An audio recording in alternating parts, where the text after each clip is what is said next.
창밖으로 보이는 고속도로 표지판. 땡땡시 방면이라는 글씨만 봐도 속이 뒤틀린다. 결혼 12년이 흘렀지만 여전히 그 방향은 나에게 시련의 땅이다. 매달 한 번 의무처럼 가야 하는 그곳. 시댁. 오늘도 남편은 아무렇지 않게 말했다. 이번 일요일에 엄마 아빠 뵈러 가자. 그 순간 가슴 한편에서 무거운 돌덩이가 굴러떨어지는 것 같았다. 또다시 그 집에 가서 그 분위기를 견뎌내야 한다는 생각에 벌써부터 숨이 막혔다. 결혼 초기만 해도 나름 희망적이었다.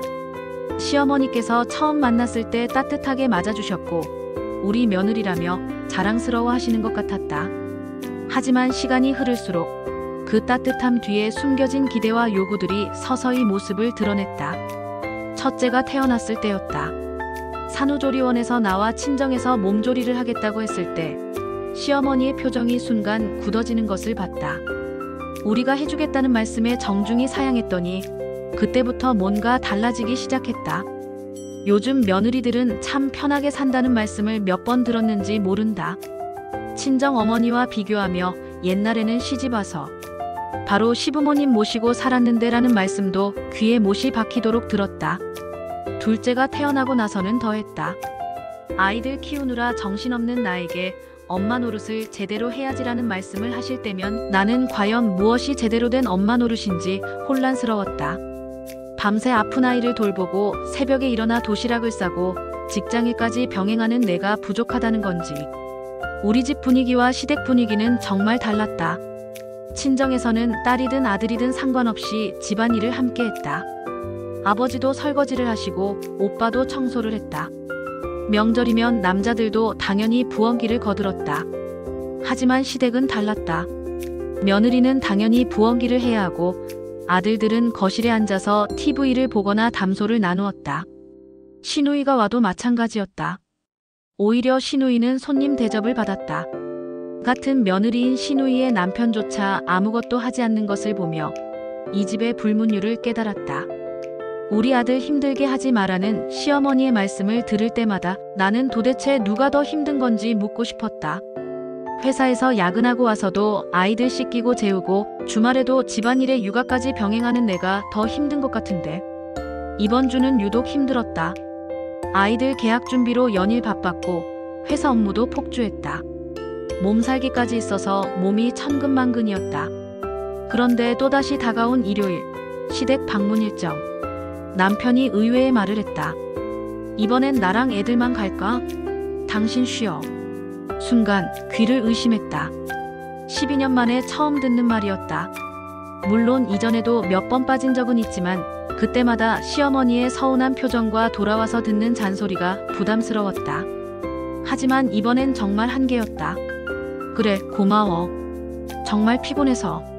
아이들에게는 미안했지만 엄마도 쉴 권리가 있지 않을까?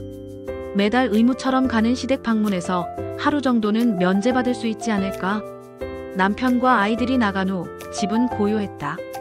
오랜만에 혼자만의 시간.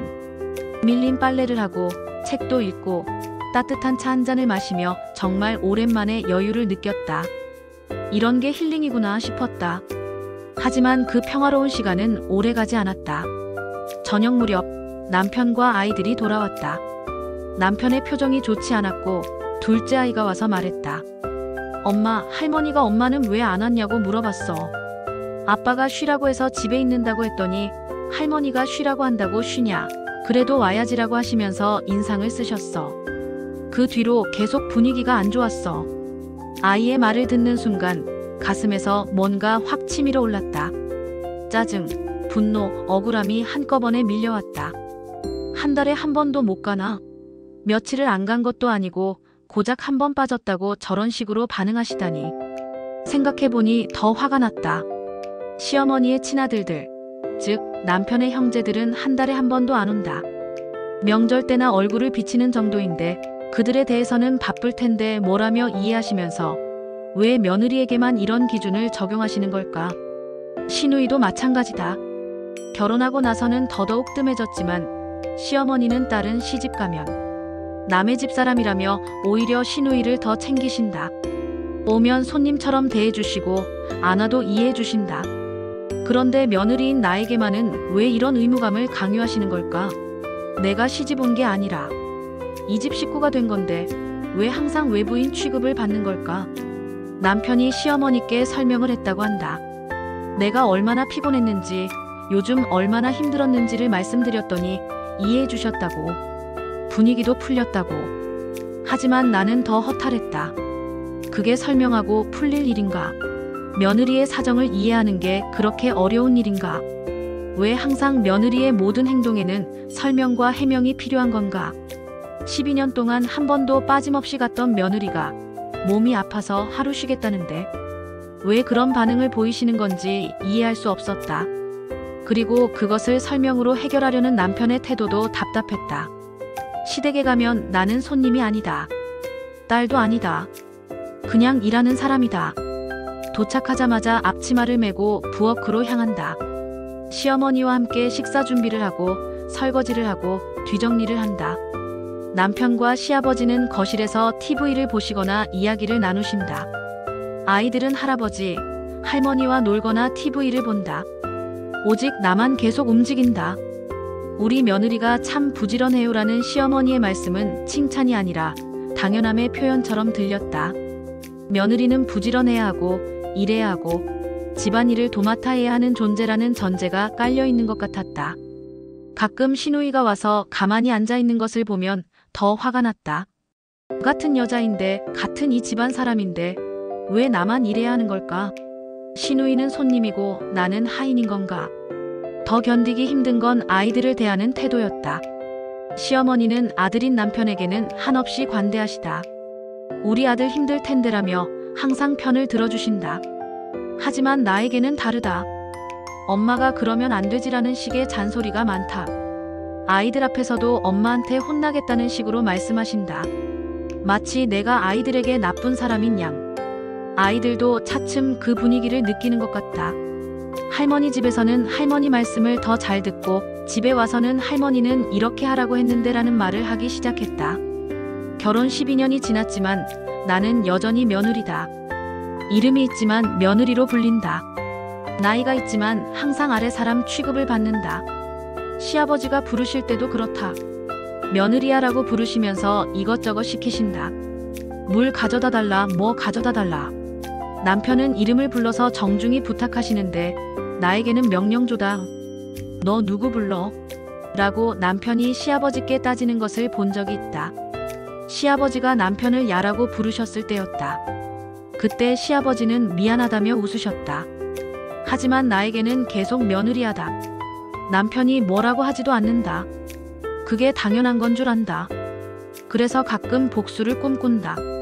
어떤 복수를? 시댁에 한 달 안 가는 것. 아니, 2달, 3달. 시어머니가 서운해하시면 바빠서요라고 담담히 말하는 것. 마치 시누이들이 그러는 것처럼. 시댁에 가서도 일하지 않는 것. 거실에 앉아서 TV를 보고 아이들과만 놀고 시아버지처럼 이것저것 가져다 달라고 하는 것. 아니면 아예 안 가는 것. 저는 제 일정이 있어요. 남편이 아이들 데리고 가세요라고 말하는 것. 하지만 그런 상상을 할 때마다 현실의 벽에 부딪힌다. 그렇게 하면 남편과의 관계는, 아이들은, 가족의 평화는? 남편과 여러 번 이야기해봤다. 당신 엄마가 나를 너무 힘들게 하신다고. 하지만 남편의 반응은 항상 비슷하다. 엄마는 원래 그런 분이야. 이해해줘. 옛날 사람이라 그래. 아기는 없어. 당신도 좀 참아줘. 나도 힘들다고. 이해해달라, 참아달라. 항상 내가 양보해야 하는 사람이다. 시어머니는 바뀔 수 없는 분이고 나는 바뀌어야 하는 사람이다. 가끔 친구들과 이야기하면 비슷한 고민을 가진 사람들이 많다는 것을 안다. 시댁 스트레스는 기혼 여성들의 단골 대화 주제다. 그만큼 많은 며느리들이 나와 같은 고민을 하고 있다는 뜻이다. 그럼에도 불구하고 나는 계속 시댁에 간다. 한 달에 한 번, 의무처럼. 왜일까? 아이들 때문이다. 아이들에게는 할아버지, 할머니다. 아무리 내가 힘들어도 아이들과 조부모의 관계까지 끊을 수는 없다. 남편 때문이기도 하다. 아무리 이해해주지 않아도 힘들어해도 그래도 내 남편이다. 그의 가족을 미워할 수는 있어도 아이의 등을 돌릴 수는 없다. 그리고 어쩌면 나 자체의 한계 때문일지도 모른다. 완전히 거부하고 당당하게 아니오라고 말할 용기가 없는 것일지도. 둘째 아이의 말을 들으며 깨달은 것이 있다. 시어머니의 반응은 변하지 않을 것이라는 점이다. 12년이 지나도 변하지 않았는데 앞으로도 변하지 않을 것이다. 쉬라고 한다고 쉬냐는 말씀에서 시어머니의 가치관이 그대로 드러난다. 며느리는 쉬면 안 되는 존재라는 것. 항상 의무를 다해야 하는 존재라는 것. 그렇다면 나는 어떻게 해야 할까? 계속 이 상황을 참고 견뎌야 할까? 아니면 뭔가 다른 방법을 찾아야 할까? 어쩌면 나에게 필요한 건 시어머니를 바꾸려는 노력이 아니라 내 자신의 마음가짐을 바꾸는 것일지도 모른다. 시어머니의 말씀에 일일이 상처받지 않고 그분의 가치관을 인정하되 나의 가치관도 지키는 방법을 찾는 것. 물론 쉽지 않다.